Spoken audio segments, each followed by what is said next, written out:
తమిళనాడులోని వేలాంగిని మాత చర్చి వద్ద ఇలాంటి దృశ్యాలు ప్రతిరోజు కనిపిస్తాయి. చర్చి బీచ్ ఒడ్డున ఉండడంతో అక్కడకు వచ్చే భక్తులు ఇలా ఇసుకలో మోకాలిపై దోగాడుతూ చర్చికి చేరుకుంటారు. ఇలా చేయడం వెనుక తమ కోరికలు నెరవేరుతాయని విశ్వసిస్తారు. తర్వాత ఆ కోరికలు తీరితే మళ్లీ ఇది విధంగా మోకాలిపై దోగాడుతూ మొక్కులు తీర్చుకుంటారు. అక్కడ మేరీమాతకు జబ్బులు నయం చేసే శక్తి ఉందని చెప్తారు. అందుకే ఆమెను ఆరోగ్య మాత అని కూడా పిలుస్తారు.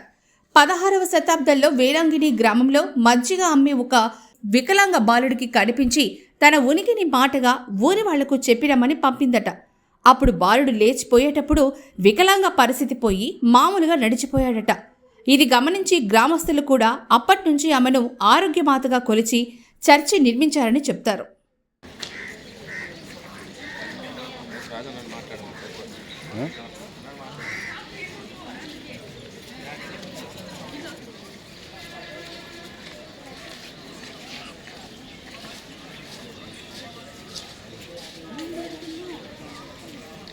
வாக்கு மனிதரானார், நம்மிடையே குடிக்கொண்டார். அருள்மிக பெற்ற மரியே வாழ்க, ஆண்டவர் உம்முடனே பெண்களுக்குள் ஆசி பெற்றவர்.